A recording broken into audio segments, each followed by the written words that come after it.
as pessoas têm que entender que a viagem tem que haver respeito, e o respeito também é isso, é todos nós colaboramos para que tudo corra bem.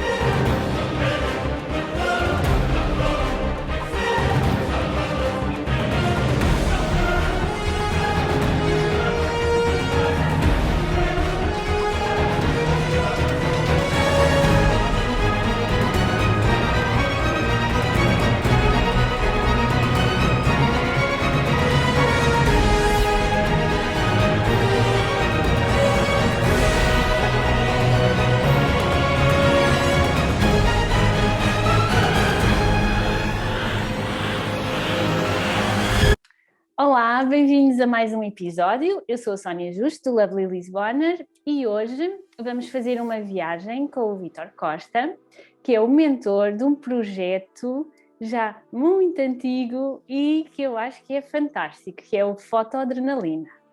E ele agora vai-nos falar um bocadinho sobre ele. Olá! Olá a todos. Bem-vindo. Antes de mais... Obrigado, e obrigado pelo convite também. Muito obrigado por teres aceito o convite. Eu digo sempre isto a todos os entrevistados que estão a ser entrevistados antes de sair o primeiro episódio, porque aceitaram sem saber o que é que vem, porque pronto, confiaram em mim plenamente, não é? Portanto, tenho que realmente agradecer.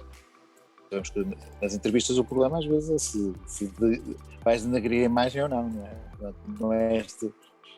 Não é esse o caso, por isso de certeza que tens muita gente que te aceita com um bom grado, e falar de viagens é sempre uma coisa, para quem viaja também é agradável, a não ser que sejas muito tímido, mas também normalmente se calhar não é uma característica que está muito assente nos viajantes, não é? Somos tímidos de alguma forma, mas de alguma forma temos de ter uma capacidade de nos superar também, comunicarmos com as pessoas e superar, e pronto. E sim, estavas a falar do Fotoadrenalina, sim, estavas a falar da antiguidade do Fotoadrenalina. Sim, o Fotoadrenalina nasceu em 2002 e é verdade que o mundo parece que não, embora passassem, entretanto, passaram 19 anos. Vamos fazer agora em abril 19 anos. O que aconteceu é que realmente o mundo não era idêntico era neste século, mas não era idêntico ao que era em 2002. 2002 ainda estávamos às vezes a fotografar com situações, estávamos na transição do digital, por isso ainda fotografávamos com filme, e as pessoas pagavam com cheque. E não é uma coisa, dá vontade de rir, não é? Pois, porque podia-se pagar online, era uma transferência bancária, mas era engraçado que as pessoas queriam pagar em cheque e depois, claro, o cheque não se mandava por correio propriamente, então iam a um sítio físico, iam a um instituto de fotografia na altura, portanto pagar, e pronto, as coisas eram diferentes, o mundo mudou, e o Fotoadrenalina acho que nasceu por um lado na altura ideal, não sei se há outras alturas para nascer, pronto, teve que nascer na altura que nasceu, mas a verdade é que todas essas evoluções que o mundo teve na área sobretudo de informática, redes sociais, o digital, tudo isso foi muito bom para contribuir para o projeto, porque acho que ajudou também a crescer o projeto, que não tem só a ver com a ideia. Não é? Eu acho o projeto muito interessante, eu conheço já há imenso tempo, mas a ti só te conheci agora quando tu fizeste um programa com o Gonçalo em que falaste sobre a Nova Zelândia. Foi aí que eu te conheci, que gostei imenso daquele episódio. Eu já tinha falado com o Gonçalo, noutros programas do Gonçalo. O Gonçalo está a fazer muitos diretos e muitos entrevistas e temáticas de viagem. Já participei num ou noutro também com ele, e sim, da Nova Zelândia. Falei com ele sobre a Nova Zelândia, mas já se falou de outras coisas, das peripécias em viagem, pronto, há sempre ali, quem viaja acaba sempre por ter tem sempre histórias, não é? Acaba sempre. E em relação à Fotoadrenalina, acho engraçado porque eu, ano passado, foi mesmo antes da pandemia, tive a minha casa à venda, depois acabei por não vender, ainda bem, que também ia ir de mochila pelo mundo, e a consultora da imobiliária, que também é minha amiga e que ficou minha amiga, viajou muitos anos com o Fotodrenalina e ela na altura dizia: tu tens um blog, eu conheço, eu viajei muitos anos, que ela também gosta muito de fotografia, viajava sempre com a Fotodrenalina e não sei o quê, e eu agora lembrei-me disso. Engraçado. Que ela também... Sim, o Fotodrenalina também, para te perceberes, mais vezes, pronto, entretanto, acho que é como os filhos crescem e de repente notamos que já passou tanto tempo. Mas na altura, pronto, o Fotodrenalina é um projeto fotográfico, sob o ponto de vista, pronto, tem a fotografia como base, como denominador, embora não seja para fotógrafos profissionais, talvez no início houvesse essa aspiração, mas digamos que os fotógrafos muitas vezes são pessoas com mais autonomia e nós trabalhamos sobretudo com pessoas que gostam de viajar num grupo pequeno, mas gostam de viajar acompanhadas, e às vezes o fotógrafo tem esta parte mais independente e gosta de estar num sítio mais isolado, se calhar ou ele e outra pessoa no máximo, não se calhar 10 pessoas. Até porque uma vez no início do Fotodrenalina, que eu ainda estava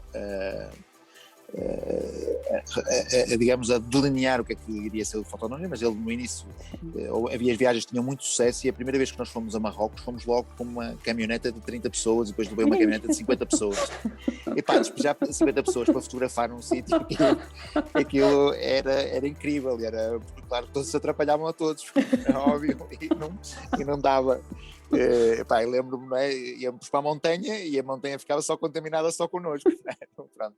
O turismo, agora temos outro problema, porque é o turismo, agora ainda está parado, mas também houve uma altura antes da pandemia que também nós sentimos muito isso, também sentimos toda esta evolução do turismo nos sítios. Por exemplo, eu lembro da Islândia, que foi nós fomos em 2009 para a Islândia, por isso há 10 anos atrás, há 10 anos não, há 21, há 12 anos atrás, a seguir à crise que eles tiveram económica de 2008, em 2009 já estávamos a fazer viagens para a Nova Zelândia, para a Islândia, e pá, a Islândia era um deserto de pessoas, não é? Eles tinham 320 mil habitantes e havia pouquíssima gente lá, não havia um hotel sequer de 5 estrelas, mas também não era o caso para nós, mas pronto, não havia, tu chegavas aos sítios e estava bem, estavam praticamente 100 pessoas, havia uma outra excursão, tudo bem, não havia, no Golden Circle havia sítios mais turísticos, como o Geyser, mas de resto andavas lá, nós fazíamos o circuito todo da ilha e então na parte norte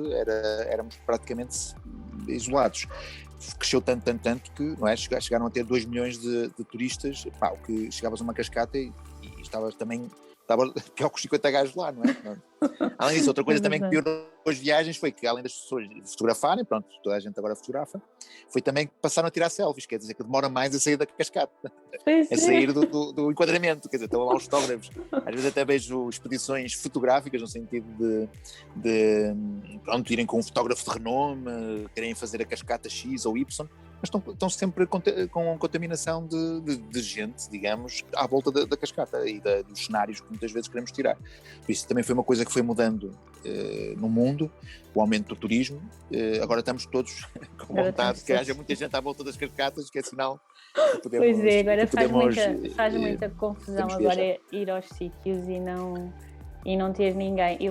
Pronto, nós agora não podemos mesmo sair, mas houve uma altura em que ainda podíamos, aos fins de semana, ainda dava para ir passear, e eu fiz alguns fins de semana aqui perto de Lisboa. Sim. E lembro-me de ir para Sintra, de ir passar o fim de semana a Sintra, e ser uma coisa desoladora, porque não havia ninguém. E então Sintra, que aquilo era, uma pessoa nem podia andar na rua. E agora não tinha ninguém. E é tão estranho, não é? Porque lá está, são os extremos. Portanto, eu acho que esta coisa também, alguns países também, eu lembro por exemplo também da Croácia, que uma vez fomos à Croácia na Páscoa. Pá, a Croácia tem muito também de turismo, mas mais sazonal, por isso verão, uma primavera-verão. Ir aos sítios e realmente ir a Córtula, às ilhas, a Kvar e não ver gente, pá, também às vezes torna os locais pouco característicos. Muitas vezes eu prefiro sim ter um Taj Mahal se calhar sem gente, mas é verdade que há sítios que eu quero uma vida até ou pela rua, às vezes no caso da fotografia de rua às vezes é útil ter pessoas, ou por outro lado ter a característica, porque eu também gosto de ir comer a um restaurante e ele estar aberto, e quando são épocas que não estão, por exemplo na Croácia, eu lembro, nós, Cortes só estava tudo fechado, nós tínhamos ido na Páscoa, por isso talvez, não sei se foi em abril, se calhou em abril, muito no início de abril, E aquilo era deserto. Claro que vais a Zagreb ou a Dubrovnik e estás bem, mas depois aquelas coisas características de ilhas e que tu queres às vezes ter alguma situação até mesmo de logística para comer e almoçar ou jantar, deixas de ter, portanto. Mas também é uma relação que tu tens que ter às vezes com a viagem, não é? É perceberes os ciclos e se queres esse ciclo ou não queres esse ciclo. Eu acho que há países mais toleráveis até há pouca gente e eu gosto.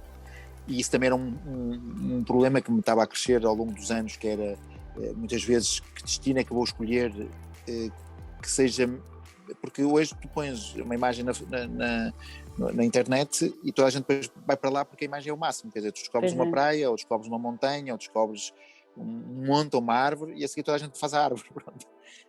Porque toda a gente quer fazer aquilo e isso era uma coisa que de alguma forma me estava a preocupar, porque o mundo é muito grande, oficialmente tem 190 e tal países e dá para todos e para investigar muita coisa. No outro dia também estive a ver quantos países é que eu tinha visitado e ainda tenho muito poucos, porque vou muitas vezes aos mesmos sítios. O Islândia 20 vezes. Sim, não é? Eu também tenho muito esse problema, que não é problema, que é, eu também não visitei ainda muitos países, eu vou muitas vezes ao mesmo sítio, eu vou várias vezes aos mesmos países, porque gosto e quero e vou, portanto acho que também... Não, eu é pela organização da própria viagem. Eu também é pelas viagens, obviamente. Eu digo, imagina a Islândia, sei lá, os picos da Europa, a Nova Zelândia 4 vezes, mas a Islândia cheguei para aí, sei lá, 20 ou quase 30 vezes, já não estou já nem contas, não é? Mas sim, em 10 anos ou 12 anos, sim, vais muitas vezes, porque eu repetia aquilo 2 vezes por ano, cheguei depois vai fazer de inverno, e então repetes muito o país, mas eu verdadeiramente, pelo que eu estive a ver, conheço... nem 20% do mundo, é assim uma coisa miserável.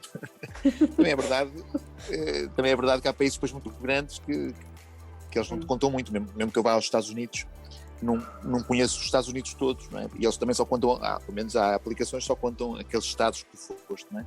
Sim, se vais ao Canadá, o Canadá é muito grande, não é? Se vais à Rússia, só fui a São Petersburgo e a Moscovo, não é a Rússia toda, a Rússia é quase um continente, quer dizer. Exatamente. Olha, e diz-me uma coisa, como é que surgiu a ideia deste projeto, do Fotoadrenalina? Eu estive a ver que estavas numas ilhas espanholas, foi qualquer coisa assim, não foi? Mais ou menos, é assim, o projeto não era para ser nada disto, porque eu dava aulas de fotografia no Instituto Português de Fotografia. Porque tu de durante muitos anos, tu és fotógrafo. Eu sou fotógrafo. Embora os fotógrafos... Da minha época, eu tenho 51 anos, por isso nasci em 1979, eu em 89 tirei um curso de fotografia, mas os cursos não eram o curso superior, era um curso profissional de moda e publicidade ligado à fotografia profissional de moda e de publicidade, mas não era, eu ia para Belas Artes, cheguei ao 12º, depois não entrei em Belas Artes e decidi ir para a fotografia, ainda bem, porque na altura decidi, porque era subsidiado na altura pela União Europeia, no chamada CEE, dos fundos comunitários que pagavam para tu teres o curso, pronto. E eu tirei o curso de fotografia, eu gostava de fotografia, e depois, mais tarde, dei aulas em vários sítios, no Espaço T, no Instituto Português de Fotografia, dei 18 anos, e estava no início do curso de lançarmos o Instituto Português de Fotografia no Porto, com outro colega que era o Alexandre Souto, e uma coisa que eu notava era que as pessoas que tinham aulas de fotografia, ou os workshops ou cursos pequeninos, não tinham atividades, que era isso que eu também dizia. Em 2002 não havia propriamente atividades fotográficas, que agora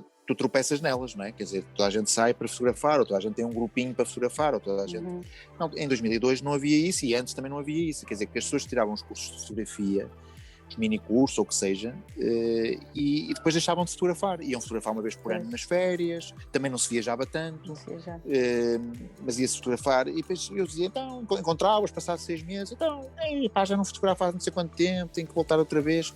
Eu achei que tinha que criar qualquer coisa de atividade que incluísse essa coisa da fotografia, das pessoas terem um tema para fotografar ou terem motivos para fotografar. No fundo, o que eu estava a criar eram atividades fotográficas, pronto.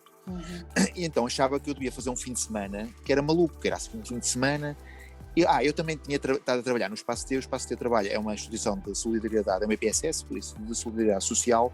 Eu trabalhava, é uma instituição que trabalha ali com arte e terapia pela arte. No fundo, a ideia é fazer integração pela arte. E eu, digamos que estava habituado a trabalhar com gente com alguns problemas, ex-toxicodependentes, pessoas com, às vezes, alguns problemas do foro psicológico. Pá, e eu disse, epá, vou para uma área assim de gajos tipo ricos que não me chateiem tanto e não me deem tanta dor de cabeça. Porque aquilo era difícil, tens que gerar Sim, outro tipo de sim, discurso, tens que gerar outro sim, tipo de discurso para as claro. pessoas, não é? Pá, que não têm, por exemplo, havia gente que nem sequer tinha a quarta classe só e pronto, era difícil estar a explicar a fotografia com frações de segundo para as pessoas perceberem, pronto, havia ali uma certa adaptação ao discurso que tu tinhas de fazer. E eu achei que devia criar um fim de semana para ricos e era tipo terra, mar e ar. O lema era terra, mar e ar. E o que é que eu ia fazer? Ia fazer veleiro, jeep e helicóptero. Tudo no mesmo fim de semana. Pá, que era uma coisa brutal, não é? Assim, Brutal, sim. então, havia aqui as Ilhas Cias no norte de Espanha, pá, que são umas ilhas que são muito interessantes, são reserva natural. De verão metem 2.000 pessoas, mas pronto, mas de inverno estão fechadas, é uma reserva natural, tem a sua graça, são fotogénicas. Eu levei para lá para cima uns veleiros, mas o problema é que quando comecei a orçamentar tudo isto, cheguei aos helicópteros. Os helicópteros eram uma coisa caríssima, transportar as pessoas, imagina, do Jerez para Lessa, para apanharem o veleiro ou qualquer coisa assim. Mas isso também era para ricos, não é? Também era para ricos, mas eu achava que depois não havia tantos ricos para... Não havia ricos suficientes para gerarem um negócio, porque o que eu queria era fazer, também atenção que eu sabia qual era o meu mercado, eram claro. Alunos meus, não é? Quer dizer, há gente com dinheiro, mas ficava muito caro. Então o que é que eu tive que fazer? Tive que partir o evento, o tal fim de semana, em pedaços, que era...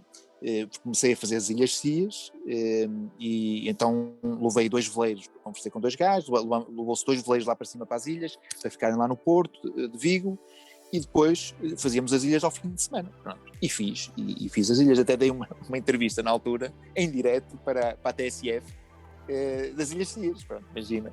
E porque aquilo era novidade, aquilo é o que eu digo, eu abria e pronto, e as pessoas interessavam-se muito porque não havia mais nada, pronto, e havia o fotoadrenalina. E fui lá para as ilhas, e as ilhas corriam muito bem, pronto, porque era uma cena gira, porque debaixo do mar tens aquela sensação de aventura, que era a adrenalina. Dormias uma noite no veleiro, era só sábado para domingo, exato. Por isso só dormias uma noite no veleiro, mas ali ancorado junto às praias, uma zona mais ou menos tranquila. E fazias tudo, fazias o comer, fazias tudo, pronto, para as pessoas terem uma espécie de pensão completa da coisa, não é? Okay. E pronto, a questão é que com o tempo, claro, as pessoas quiseram mais coisas, não é? E depois fiz por terra, que seria aos picos da Europa, mas as pessoas nunca queriam sempre mais, queriam sempre outras coisas, e foram surgindo novos destinos. Depois foi Marrocos, depois foi Açores, depois foi Noruega, pronto, e eu lançava, era engraçado porque eu lançava um destino por ano. Como vês, era lento isto, não era preciso ter muita pressa, não é? Um destino por ano era um destino por ano, pronto, ia lançando, ia lá, investigava, via como é que era, preparava o evento, e quando abria, em 12 horas fechava. Havia que se inscrevia, em 12 horas, também queria levar grupos pequenos, eram grupos que continuavam a ser, tirando Marrocos, porque é que Marrocos também levava esta logística de que os grupos eram maiores? Porque Marrocos nunca foi possível levar carro alugado daqui para Marrocos. E então eu tinha que contratar uma empresa de caminhonagens, e os gajos tinham autocarros grandes.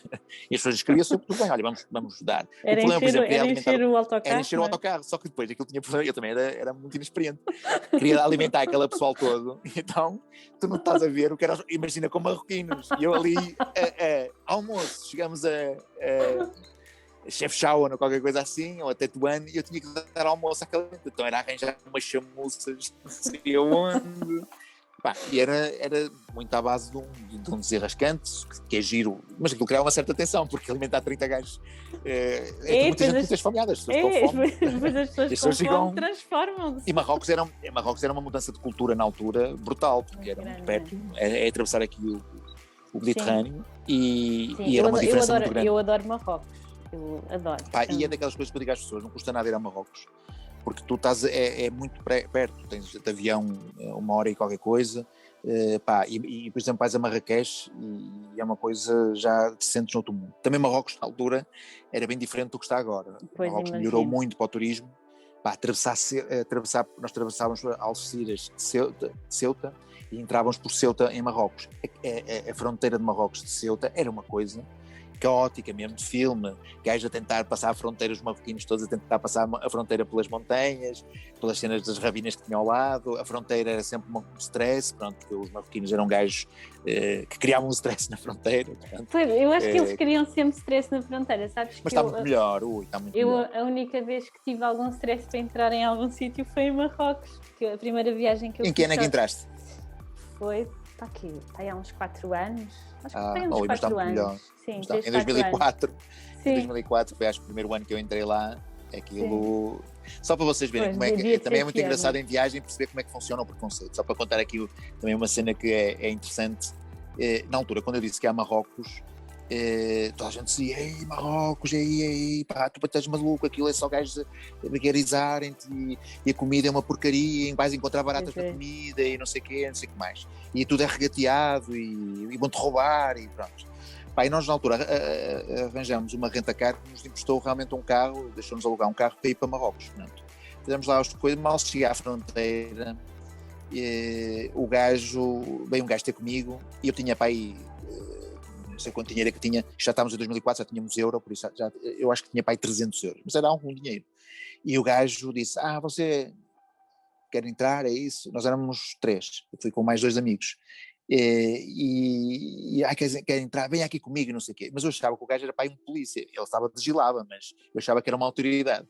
E eu lá com ele, e o gajo depois disse assim, entre linhas, disse: depois tens que me dar, eu percebi ouro, ele disse euros, mas eu percebi ouro. Eu disse: estou lixado, agora vou dar ouro ao gajo, e eu estou lixado, vou ter que lhe dar os 300 euros, vai ser lixado. E o gajo, a única coisa que fez, o gajo que estava ali a fazer, ao final, era só simplesmente passar-me à frente da fila que existia para mostrar os passaportes e carimbar os passaportes, e depois passavas.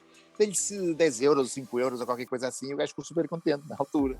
Sim. Por isso, este preconceito trazes para, muitas vezes nas viagens, e abriu-me, como é óbvio, muito, embora eu não seja provavelmente uma pessoa a criar muitos preconceitos com os povos ou com os costumes das pessoas, mas pronto, também ia porque me contavam coisas, não é? Diziam que as loiras, toda a gente vinha comigo que as loiras desapareciam, nunca ninguém conhecia a loira, nem o pai da loira, nem o irmão da loira, nem ninguém, era sempre o amigo do amigo, mas contavam a história como se fosse, mas as pessoas contavam, é incrível, porque as pessoas contavam como se fosse totalmente verdadeiro. Sim. Não era como o desaparecimento da média, era qualquer coisa que não se parecia. Não, desapareceu a menina. Imagina, eu fui para Marrocos sozinha. Foi a primeira. Depois lá juntei-me a um grupo, fui com um grupo do João Leitão. Mas fui sozinha e foi a primeira vez que eu viajei sozinha para o estrangeiro. Só tinha ido sozinha para a Madeira e pensei, vou. E então foi a melhor coisa que eu fiz, portanto essa viagem para mim foi sim uma coisa espetacular, porque conheci lá depois mais 3 portugueses, que ainda falo hoje com eles. O resto do grupo eram brasileiros, temos um WhatsApp e falamos quase todos os dias também, portanto foi assim uma coisa fantástica. E sempre que eu disse, todas as pessoas que eu dizia que ia para Marrocos, está louca, vai para Marrocos, ainda por cima vai daqui sozinha, toda a gente, também fartei-me de ouvir coisas tipo, lá é terrível e não sei o quê, e não, e foi tudo bem, só à entrada é que não me queriam deixar entrar. Mas já és maior de idade, não é? Já era, só que não me queriam deixar entrar porque nós temos que preencher aquele papelinho. Sim, aqueles papelinhos de entrada. E aquilo faltava lá qualquer coisa, eu não tinha lá o nome do sítio para onde ia, porque eu não ia ficar sempre no mesmo sítio, ia ficar em vários sítios, e depois eu explico, e eu não pus, pronto, a segunda vez que fui já pus lá um nome e entrei sem problema, mas não fui só eu, os outros portugueses, todos os portugueses foram barrados, porque lá está, ninguém tinha posto o nome do hotel, porque como íamos ficar em vários hotéis, deixámos, não vou pôr porque vou ficar em vários. Mas depois não entraram? E depois entramos, sim. Mas aquilo ainda tive lá um bocado. Eu acho que mas os gajos criavam ali sempre uma complicação. Eu para veres uma coisa, por exemplo, eu tive sempre que negar o ser fotógrafo quando viajo, porque é sempre um problema ser fotógrafo, porque os gajos perguntam sempre o que é que eu vou fazer e já tenho que preencher outras coisas. Eu era professor de fotografia, eu até dizia que era professor só, pronto, que ensinava, teacher, porque criava muito menos problemas do que estar a dizer que era fotógrafo. Uma vez que disse em Marrocos que era fotógrafo, o gajo obrigou-me a preencher 10 mil coisas e quase que me barrava, porque pronto, desconfiam sempre de que tu vais fazer alguma coisa tipo o Correio da Manhã, não é? Portanto, desconfiam sempre que vais fazer alguma coisa de mal ou que não vais dizer bem do país ou qualquer coisa assim. Mas pronto, mas depois resolvi, mas lá está, depois tens uma história para contar e resolvi, na altura ainda liguei para a Rita, que era quem tinha lá o Riad, a irmã do João Leitão. João Leitão, sim. Sim, e depois passei o telefone para o senhor lá, para a polícia, passei para ele falar com ela lá falou com ele e não sei o quê, pronto, ele lá me deixou entrar. Mas eu adoro Marrocos, depois fui logo a seguir passado uns meses fui outra vez fazer outras cidades e é dos meus países favoritos. Mas que há muita gente que não percebe, que diz, mas aquilo é sujo, é não sei o quê, é aquele preconceito. Olha, também para te contar da sujidade de Marrocos, pronto, eu vinha com aquele preconceito e uma vez abri o pão deles chapado, não é? Abri o pão e vi, parecia-me uma pata de barata. E não era o trigo, não é? Aquela palhinha do trigo. Sim, sim. E das coisas, não é? Tu quando realmente és uma esponja e absorves coisas que não deves absorver, o preconceito está lá, e até vês coisas que supostamente não vês. E eu cheguei a ter situações de participantes, não é? Dizer assim, com a cena da loira, tive mesmo um casal que a filha desapareceu e não sei o quê, mas nunca, quer dizer, já nem liga-se. Eles às vezes, os marroquinos, brincavam com a situação disso, mas é uma brincadeira, não te vão dar camelos por loiras, não é? Pronto. E desaparecer pessoas é um problema diplomático, as pessoas têm que entender que não se desaparece assim, não é? Depois queria sempre coisas entre embaixadas, isso sabe-se, não é? Mas a quantidade de gente que fez desaparecer loiras, foi uma coisa. Mas não é só com Marrocos, era com a Tunísia, eu também fui à Tunísia, também diziam a mesma coisa, no Egito, portanto. Sim, quando fomos ao Irão a primeira vez, no outro dia estava a ouvir um direto do Filipe Morato Gomes. Do Filipe, sim. Do Filipe Morato Gomes, dos 20 anos da Alma de Viajante, e ele também, pronto, também é idêntico, é exatamente, que a cópia. Nós também nos diziam assim, vais a Marrocos, mas tu estás tolo, aquilo é perigosíssimo. Como é que é possível? Eu aí já estava mais, não é? já não levo as coisas tão a sério, não é? Aí já tens uma experiência, nós lançamos Marrocos, já não me lembro em que ano, mas alguns em 2000, já 12 ou 13 ou 14, já não sei, e fui a primeira vez com um líder meu, que era o Pedro Padinha, e fui. E pronto, já não tinha isso. O único choque que tem, já conto, mas as pessoas dizerem isso, vais para um país que nas notícias vem como um país que tem problemas, que se dá problemas a esse país, mas tem muito mais a ver com os líderes. Pronto, é verdade que é um país totalitário, o Irão, mas o povo em si, é de uma coisa, pois, toda a gente diz que o povo que é fantástico, é fantástico. Porque é uma forma genuína, não é, de receber pessoas, sem interesse, não é? como o marroquino não tem tanto isso, como é óbvio. O marroquino está sempre à espera fazer um negócio contigo, fazer um negócio contigo. Isso já sabe, mas é uma coisa cultural. Eles são uma coisa assim. cultural. E em Marrocos também foi engraçado, porque uma vez também tinha ido ao sul de Marrocos investigar, também ainda estava meio verdinho. E eu sabia que havia umas festas, havia umas riades e uns oásis no meio do deserto que montavam lá as tendas e às vezes havia uma festança à noite. Eu disse ao gajo que se pôs na estrada da boleia, nós demos o boleia ao marroquino, a dizer, arranjamos uma coisa dessa, assim, eu arranjo. Lá fomos os dois, montamos nos camelos, só estávamos nós os dois, eu e esse meu amigo, e mais ninguém, não havia festa. E então e a festa? A festa? Não, a festa é muito longe, é depois das dunas. Os gajos estão sempre a inventar, os gajos primeiro mentem e depois recebem o dinheiro. Mas sabes que no Irão, em Marrocos ninguém me tenta vender nada. Não sei. Eu já cheguei. A mim nunca me vendem nada. Mas eu acho que, atenção, uma coisa, é assim, Marrocos mudam muito, por exemplo, os guias têm que ser mesmo guias, são menos chatos do que eram antigamente. Antigamente os gajos colavam contigo na Medina e não te largavam até que tu entrasses na casa de tapetes. Mas é que eu chego a tarde, imagina, estou eu e estão mais pessoas, eles estão a chatear as outras pessoas, a mim não me chateiam. Maravilha. A mim olham logo para mim, devem ter cara... Às vezes diziam assim, tu tens um ar assim meio de marroquina, tens assim o cabelo escuro, os olhos escuros, eles não se metem contigo. Pois, pode ser, haver uma cena mais de identificação física. Não é? Não sei. Eu acho que eu também faço logo aquela cara assim. Não, porque eu costumo dizer às pessoas, porque as pessoas fazem sempre aquela coisa que mostram-se interessadas, depois dizem que não. E eu digo, se vocês não querem comprar, digam logo que não. não é? Não podes é fazer Claro. aquela coisa, mas por acaso acho engraçado, porque e acontece muito, mesmo noutros países, nunca me tentam vender nada. Pronto, devo ter cara de quem não vai comprar.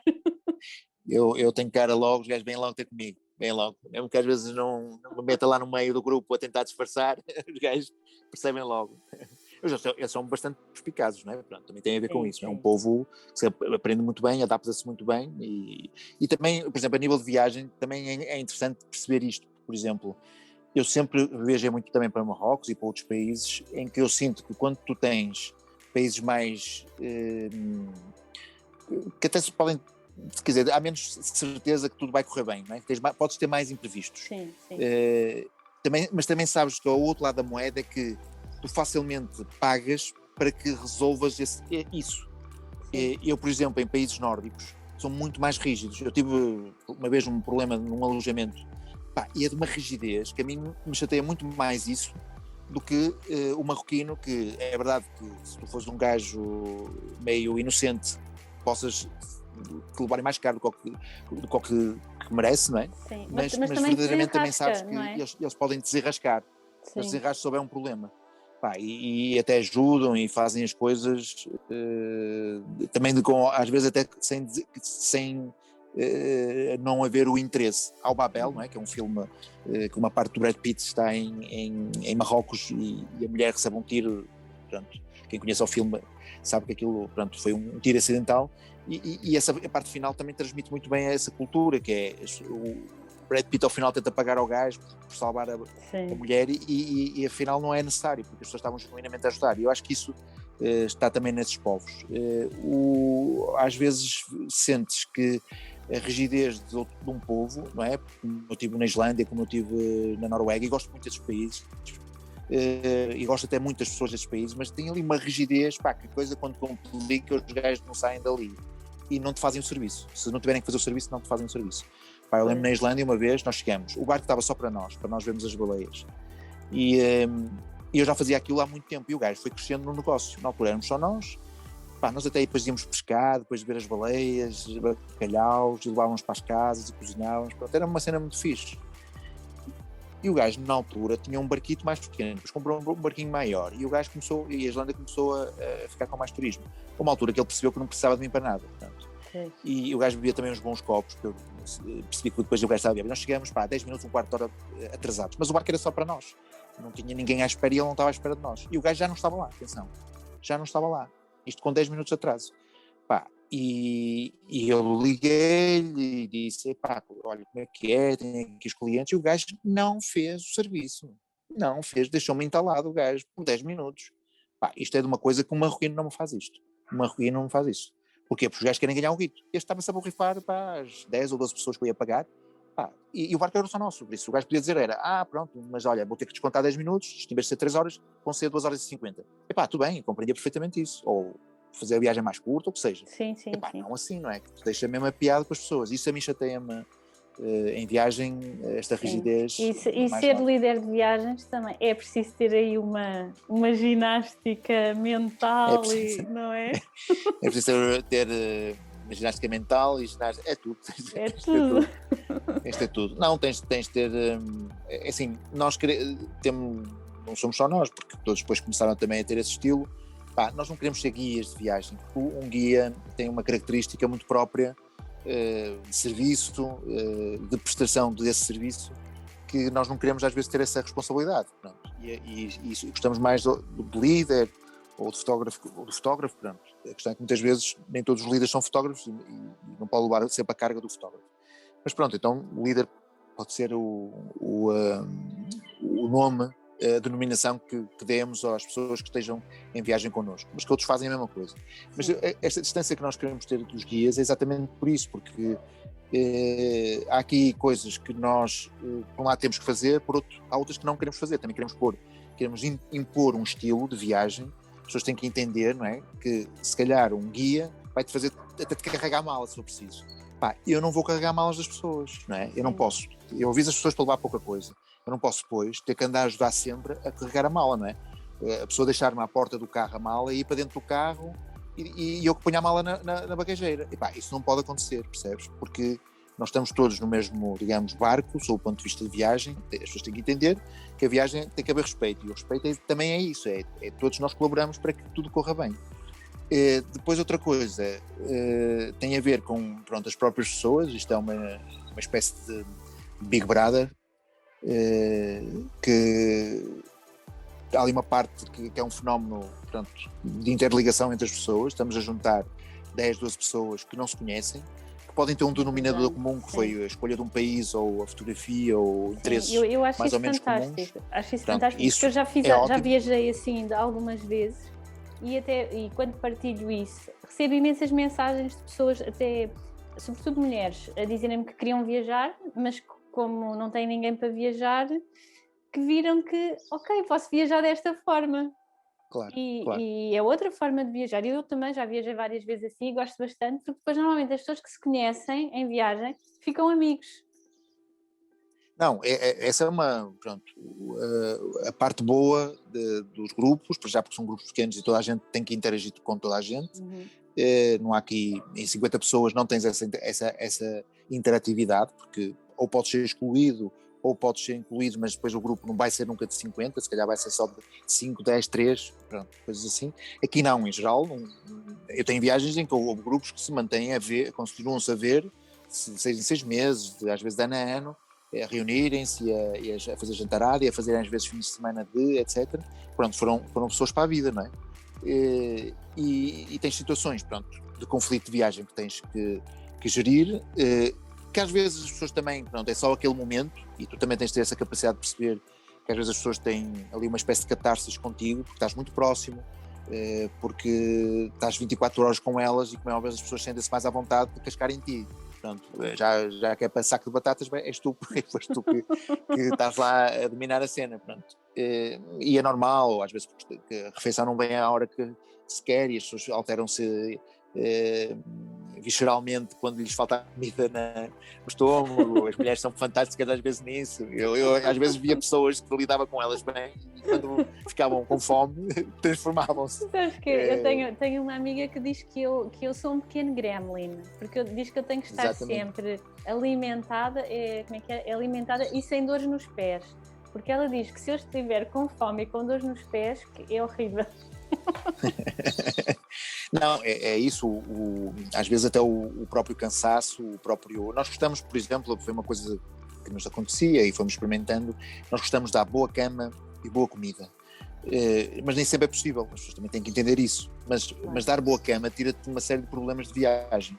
Porquê? Porque as pessoas às vezes, imagina, fazem uma noite num comboio da Índia. Eu lembro de uma primeira viagem que fiz à Índia, fizemos as 12 horas de comboio, como é óbvio, estávamos mal, não é uma coisa de um sono bom. E a pessoa não dorme, fica irritada.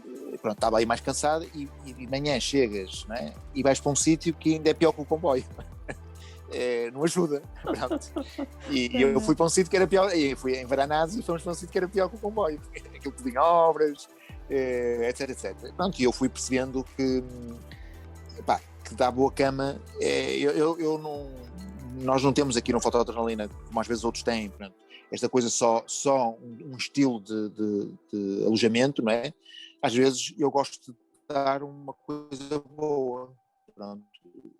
Às vezes pode ser um 5 estrelas, não importa, não 5 estrelas na Índia. Porque depois tenho muitas vezes as experiências nas próprias aldeias. Nós estamos todo dia praticamente fora do hotel, não é? Pronto.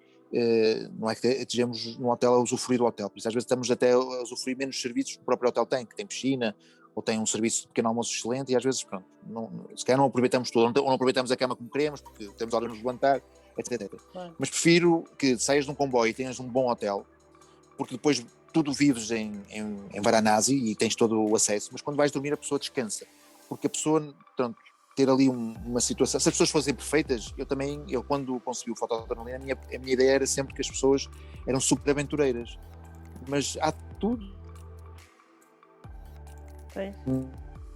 E aí começa a coisa a descansar. Então, pronto, como eu não posso selecionar propriamente pessoas que entram numa viagem, ainda não temos provavelmente uma blacklist. Sei que há outros que têm, e que fico muito contente, porque eu gostava também às vezes de poder pôr uma blacklist, sério? mas pronto, entendo. O blacklist, pronto, há gente que se pode ser pode ser chata e te danificar uma viagem. Estragar Pronto. uma viagem, claro. A questão muitas vezes é que, eu costumo fazer esta analogia, que é assim, tu tens às vezes a pólvora, tens às vezes o fósforo, tens às vezes a lenha, tens o oxigênio, e eles separados não tem problema nenhum. Eu ir com um gajo que é pólvora, se não lhe acender o fósforo, pá, o gajo é um gajo tranquilo, eu domino, o gajo nota-se que é uma pipa de pólvora, quer dizer, quando lhe desgasas o fósforo. O problema, e já me aconteceu numa viagem nisso, o problema é quando tu juntas todas estas sinergias de tudo se poder dar mal, não é? Mas só me aconteceu, por acaso, assim, a grosso, num grupo todo, só nos aconteceu uma vez foi muito famosa essa viagem, pronto, foi ao Canadá, e correu muito mal, mas eu acho que é isso, assim, eu viajava já com essas pessoas há muitos anos, eles foram com outro líder, e depois querem um bombeiro, não é? Querem que a culpa é do bombeiro, o gajo é que é o pólvora, há um que acende o fósforo, e a culpa é do bombeiro que não conseguiu apagar o fogo, não é? A culpa é do bombeiro que não conseguiu apagar o fogo. Epá, eu não treino líderes para serem bombeiros, não é? As pessoas têm que ser adultas para se resolverem nas suas relações, portanto. Mas é isso, assim, se me vai um gajo que é um fósforo, não tem problema. Às vezes, de vez em quando, o gajo lá acende para ameaçar e tu ficas, ei, olha este com o fósforo aceso. Pronto, mas se não está a pólvora ao lado, tu estás tranquilo com aquilo, portanto. Se juntam muitas sinergias, é que a própria viagem possa ter gafes, não é? E é tudo coisas para acender uma fogueira. E sim, aí pode ser uma desgraça, pronto. A ideia é isolar, por isso o líder tem que ter uma capacidade, embora nós não treinamos isso, não fazemos provavelmente uma formação nessa área de gestão de conflitos, porque a ideia não é haver conflito na viagem. Pois. Nós avisamos as pessoas de coisas, que a viagem não foi preparada para ti, foi preparada para um grupo. Tu tens que respeitar os outros, tens de tratar muito bem os outros, tens de ter uma capacidade de encaixe e de tornar as coisas positivas, mesmo que sejam imprevistos.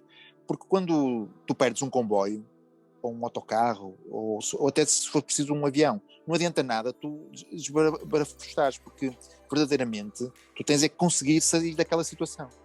E eu, como líder, já tive imensas situações de limite, não é? De dizer assim, isto vai descambar aqui fortemente. E o importante é que se tu não tens a colaboração das pessoas, não é? Então é que a coisa não vai lá. Nós, em 2019, fizemos Madagascar, tens tudo programado, com as coisas, etc. Tens alguma culpa? Até o próprio motorista que ia connosco, foi o gajo que deixou o jipe destrabado e o jipe foi para dentro da água. Quer dizer, nós éramos 3 jipes. Madagascar não tem sistema rodoviário, pelo menos na zona onde estávamos, de auxílio. De auxílio o que é? É que eu precisava de outro jipe. Não. O jipe caiu à água, tivemos uma coisa que ia-nos demorar, uma viagem de 120 km ia-nos demorar 11 a 12 horas. Estava tudo a correr bem, tínhamos tido um furo, mas estava a correr bem, e o gajo manda-me o jipe à água. Porquê? Porque não travou o jipe para fazer uma travessia numa carcaça, pôs o jipe e eles não travam. Pronto, metem uns toros, ninguém pôs os toros, o jipe foi para a água. Tivemos 5 horas para sacar o jipe, né? Que não fomos nós, foi os gajos lá que sacaram, mas tiveram 3, 4 horas a sacar 3 toneladas de água, que não serviu para nada, porque o jipe não funcionou, porque o motor é que foi para a água. Estás a ver que é passar 12 pessoas para 2 jipes, com malas e tudo, portanto. E as pessoas normalmente gostam de trazer a mala grande. Então, como é óbvio, a viagem não vai correr da mesma forma, mas aí temos que ter muita capacidade, e aos participantes, e as pessoas portaram-se lindamente, de perceber que o que é que eu vou desatinar? A culpa é de alguém? Não vou malhar no motorista, coitado. Sim, mesmo que a culpa seja de alguém, o que é que isso vai resolver? Ele ficou desesperado, ele ficou mesmo triste, o gajo ficou mesmo triste. Ficou mesmo desesperado com a situação, porque deu cabo do carro dele, era aquele o ganha-pão dele, etc. E esta capacidade que os participantes têm que muitas vezes ter em viagem é importantíssimo, é importantíssimo. Eu digo sempre, a viagem não é o destino, a viagem és tu que vais fazer a viagem. Porque tudo o que vai acontecer vai depender de ti, e da tua boa disposição, e do teu bom humor, e da tua forma de encaixe, e da relação. Esquece lá a cascata, porque a cascata é só um efeito no bolo. Tu é que és a massa, e por isso tu é que tens que fazer a coisa bem, não é? Sim, eu ainda no outro dia também estava a falar com outro viajante que me dizia, eu nem me lembro do monumento tal, se é no sítio não sei o quê, mas se me disserem, lembras daquela pessoa que nós falámos naquele café, não sei o quê, aí já me lembro. Portanto, é muito... E é daí também, eu acho que isso é reconhecido nos líderes, que é um dos grandes sabores, não é? Tu vais a um país 20 vezes, ou 10 vezes, ou 5 vezes, pronto, já viste aquilo, já vi auroras boreais várias vezes, não é? pronto, entusiasmo com aquilo, vibro com aquilo, mas para mim é como o arco-íris, também já não fico em êxtase, às vezes, aquilo é mesmo giro, mas pronto, mas o que é muitas vezes se salva na viagem? É exatamente essa relação, não é? Essa relação que tens com as pessoas e muitas vezes passares bons momentos, riste, esta profissão pode ser muito gira, se tu te rires mais do que sofres mais.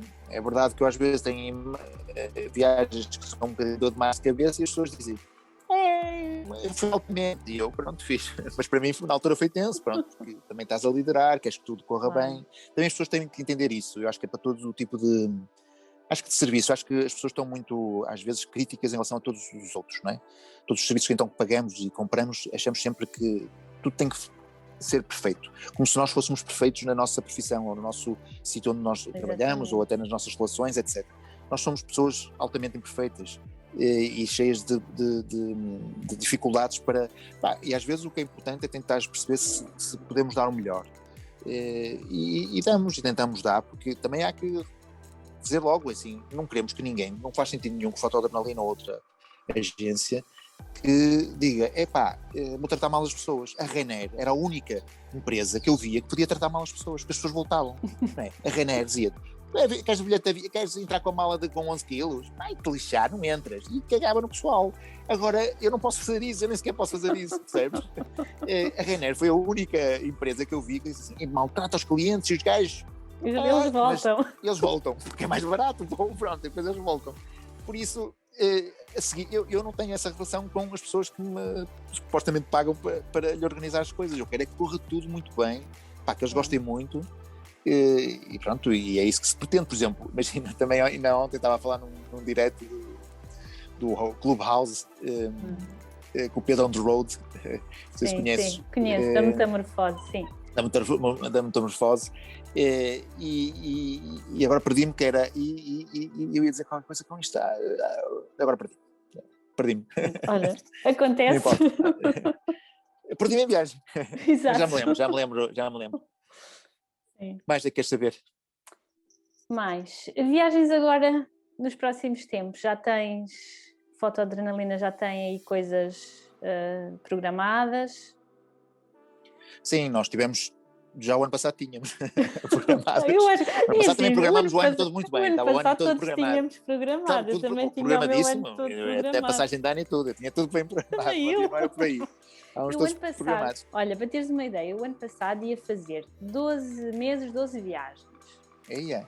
E fiz ainda, em janeiro fui a Roma, fiz em fevereiro ainda fiz Madrid e Edimburgo, e depois Edimburgo foi a última. Depois tinha Nantes, Bilbao, aquelas que eu já tinha confirmadas. Tinha a Tailândia em novembro, que era o meu aniversário, tinha Nova Iorque na passagem de ano, e tinha Inverness, que essa era em maio. Inverness tinha tudo super programado, que era por causa do Lago Ness, tinha tudo. Zero. E pronto, mas pronto, ainda consegui fazer 3, não foi assim tão mal como isso, pronto. Pronto, a pandemia tem sido uma... Eu acho que nem é uma questão de adaptação, porque tu não tens muitas formas de te adaptar. Claro que resolvemos situações ligadas à parte do seguro, ou à parte ligada, pronto, neste momento não estamos a cobrar nada pelas reservas, no sentido, pronto, não criar um stress às pessoas de que eu dou dinheiro e depois o que é que acontece com o dinheiro. Flexível, não é? Nós nem temos reservas flexíveis. A reserva é uma inscrição com o nome, o mail, e verdadeiramente aponta-se para aquela viagem. Se não paga nada, porque não nos interessa estar a querer criar uma espécie de dívida com as pessoas, e queremos que, pronto, as pessoas se sintam muito à vontade em inscreverem-se e que vão à viagem, mas só quando a viagem estiver confirmada é que nós podemos arrancar. Por exemplo, nós temos viagens possivelmente a acontecer agora em maio, junho, agosto, setembro, outubro, portanto temos pessoas inscritas, mas ninguém sabe o que se vai passar. Eu faço muito esta analogia de a pandemia foi um bocadinho deitar-nos todos ao mar, não é? Às vezes vês uns gajos a passar de veleiro e dizem, pá, estes é que estão bem, mas tu estás na tábua, estás ali na tábua, agarrado, a ver se não te cansas o suficiente. Olha, acho que isso é uma analogia perfeita. É brutal, é perfeita, porque o problema é que tu vês a praia, mas sempre a maré te está a trazer. Tu vês a praia, tu sabes que isto um dia vai passar, por isso tu estás a ver a terra e sabes que vai chegar a terra.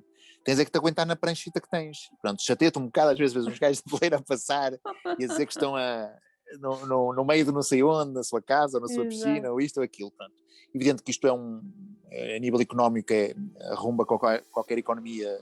Nós somos pequenas economias, mas pronto, arruma qualquer economia, não é? Ou posto de trabalho, ou qualquer coisa assim, quer dizer, é complicado muito nessa área.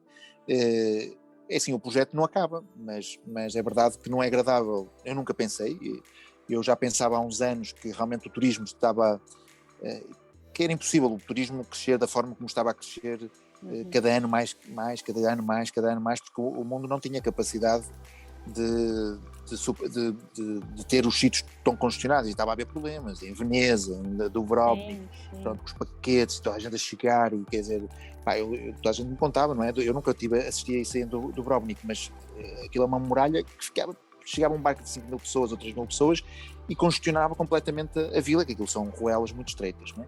E o que é que aconteceu? Veneza, que estavam fartos, ou os gajos da Catalunha, pronto. E é verdade que eu percebi isso, que havia ali qualquer coisa de que sim, o mundo não aguenta isto. Pronto, a pandemia parou tudo isto, não é óbvio. Sim. Espero que não haja mais ninguém a queixar-se que o turismo é chato. Não, o turismo tem que existir, é muito bom, é bom para quem viaja, é bom para as pessoas que têm os negócios ligados a isso, são suporte de economias mais frágeis, podem se chamar mais frágeis, mas são suporte de economia, sim. É o nosso petróleo. Por isso é assim, tu estás ali na tábua de salvação, às vezes está mais agitado o mar, aqui também precisas de pôr as pessoas todas, e nós tivemos muita sorte com isso. Pronto, eu acho que no geral os participantes que estavam inscritos perceberam que pronto, tinham ali o dinheiro empatado para a viagem, que não fizeram, sobretudo aquelas que estavam marcadas, que já estavam pagas e que já tinham até voos comprados, e que suspenderam, pronto, e estão ali a aguentar. O facto de não se consciencializar as pessoas para não pedirem o dinheiro de volta foi bom, porque pronto, é como todos dizer agora de repente irmos ao banco levantar dinheiro, os bancos não têm esse dinheiro disponível para toda a gente, e as economias muitas vezes funcionam assim, pode-se criticar, mas é assim que muitas vezes funciona. Perdemos muito dinheiro, tínhamos viagem a Marrocos marcada, perdemos dinheiro com os gajos, pronto, como é óbvio, o marroquino não devolve o dinheiro, temos coisas que passaram para a próxima vez que formos para lá, mas há muitos países e famílias que estão pior que nós, porque verdadeiramente a forma de sustento e os apoios são bastante menores, e sim, projetamos o ano passado fizemos voltar a Portugal em 100 dias, pronto, programamos 100 dias com a volta a Portugal. Por isso temos essa capacidade de inovar ou de reinventar a coisa, mas verdadeiramente sabemos que o nosso core business, a nossa linha é as viagens pelo mundo, os destinos fotográficos, os destinos no geral, pronto, e queremos conhecer o mundo e viajar, e pronto, isso é que fazemos bem, não é? Nesse sentido, as viagens estão lá, e o que eu acho que agora a grande dificuldade é em que praia é que tu vais desaguar, que é, tu depois-te a dirigir para aquela praia, mas aquela praia tem um mar tão bravo que te vais espetar, ou quer dizer, não vais conseguir fazer nada lá, vais chegar lá e vais rebolar contra rochas. Por isso tens que perceber por onde é que lado é que é corrente, porque eu até posso ter Nova Zelândia, como tinha, por exemplo, para junho deste ano, mas não adianta nada ter Nova Zelândia, que é um país seguríssimo, para junho deste ano. Porquê? Porque sei que a Nova Zelândia não vai abrir tão cedo à parte do turismo, então pusemos para janeiro de 2022. Janeiro de 2022 é possível que a Nova Zelândia nos deixe entrar, portugueses, e este é o grande acerto aqui, que tem que se fazer ginástica, que todos possivelmente estão nas suas tábuas, maiores ou menores, a tentar perceber para que lado é que a maré nos está a levar, se aquele lado é o fixe ou se não é o fixe. Eu não sei se vai ser a Europa. O ano passado não foi, sem dúvida, a Europa, foi Portugal. Este ano não sei se é Portugal, continua a ser Portugal, embora para nós não nos dê o sustento, porque as pessoas não querem pagar, pronto, e por um lado compreende-se, toda a gente quer as coisas relativamente mais acessíveis, ou então arranjam um amigo e vão por eles, ou então já conhecem aquele sítio, ou então também tu verdadeiramente não acrescentas assim tanto ao evento, não é? Também temos que perceber isso. Claro que ir num grupo às vezes pode ser mais interessante do que ir sozinho, ou ir com a amiga, ou com a namorada, ou com ou com o marido, ou com a mulher, ou o que seja. Porque às vezes cria-se ali uma sinergia, pronto. Nós temos um estilo de viagem que as pessoas saem em geral contentes das coisas, não é? Mas tirando isso, pronto. Depois, o português também é um bocadinho forreta, não é? Então não diz que vou pagar 300 euros por um fim de semana, o hotel só me custa 50 euros ou qualquer coisa assim, não é? Não vale a pena, se calhar só gasto 100, não é? Portanto, qualquer coisa assim. Verdade. Então é assim, tendo nós um país como temos, que é extraordinário, nunca foi o interesse do Fotodrenalina fazer muito Portugal, tirando os Açores ou Madeira, pronto. Mas mesmo a Madeira, pronto, nota-se que tem muito pouco sucesso, porque acho que as pessoas sentem, pronto, que se calhar não se acrescenta muito. Os Açores um bocadinho diferente, tens ali uns trekkings mais elaborados e que se calhar queres ir acompanhado, tens pronto, ali alguma logística ligeiramente diferente. Mas temos imensas viagens, programamos o ano 2021 muito bem, mas achávamos que ia correr melhor. Já temos praticamente 6 meses lixados.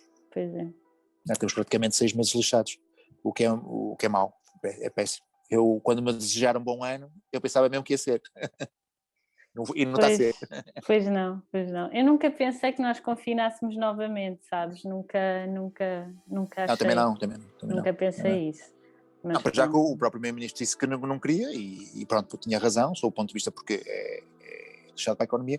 Mas aqui até o grande problema, e até outra coisa que eu já estou com um bocado de cautela, para já, porque isto vai ser lento, quer dizer, aquela coisa de que vamos ter todos a viajar ao mesmo tempo, não, isso vai ser muito lento, porque há gente que ainda tem medo, há gente que não quer fazer já porque os países são inseguros, porque não sabem se quando chegam lá o país fecha e ficas lá retido, pronto. E outros vão se aventurar, mas há aqui outro problema que me está a preocupar, que é o que é que eles vão fazer, que a União Europeia já disse que poderia ir por aí, há países que querem ir por aí, que é o passaporte da vacina. E eu não acho que não faz sentido nenhum, porque isso é uma discriminação brutal, porque as vacinas não chegaram ao mesmo tempo a todos, não vão chegar ao mesmo tempo a todos, não estamos a falar de uma semana de diferença, nem de um mês de diferença, estamos a falar possivelmente de vários meses de diferença, e que agora só pode viajar quem tem vacina. Eu acho que esta coisa que fazem os Açores, não é? E que fazem alguns países, que é PCR antes, 72 horas antes, PCR, não sei, teste a meio da viagem, tens um seguro que te cobre despesas disso, etc, tudo bem, acho isso ótimo, mas se vamos pôr o passaporte da vacina, quer dizer, o pessoal de 80 anos é que vai viajar, vai lá, eu trabalho com muitos médicos, por isso pronto, pode ser que os médicos viajem, mas tirando isso, bombeiros para casa não tenho muitos, mas tirando isso, quer dizer, não são os lares que me vão viajar, de certeza. Pode ser um nicho de mercado. Se calhar um nicho. Não, quem está bem é o Pinto Lopes é que trabalhava com mais gente dessa idade, o Pinto Lopes está-lhe a correr bem. Olha, Vítor, estamos já a chegar também ao fim. Olha, gostei muito obrigada. Gostei muito desta nossa conversa. Deu para viajar um bocadinho, não é? Sim. E olha, tudo. E é isso, eu acho que a praia está lá, possivelmente, pronto, vamos todos poder daqui a nada rir-nos um bocadinho também deste fenómeno que se passou na humanidade. Pronto, aproveitemos a parte boa, mas esperemos que pronto, não seja infinitamente, não é? Até as guerras acabaram por isso. Sim. E algumas duraram 6 anos e coisas assim. Mas mesmo pela história vemos que as pandemias 2, 3 anos, não é? Sim. Por isso, também é das coisas, pronto, que é isso, dá-te esperança, embora seja ali também uma certa masoquismo, pronto, que sentes que é agora e não te sai, pronto, e nós queremos tanto acreditar, mas pronto. Sim, eu sou um gajo muito positivo nas coisas sim, em eu geral, também, mas às vezes há alturas que mas também boa abaixo, exatamente. sem dúvida. Tem sido dose.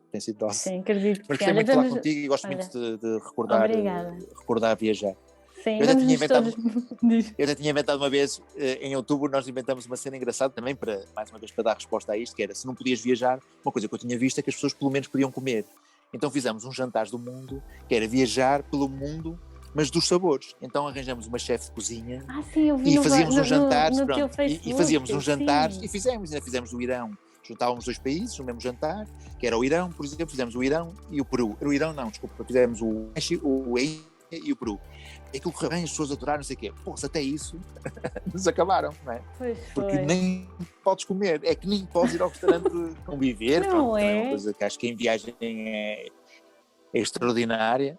O convívio num jantar, eu, para mim, é das coisas que dou valor, não é? Gosto de pôr as Sim, pessoas a sim, jantar. sim, Pá, também. e até isso nos acabaram.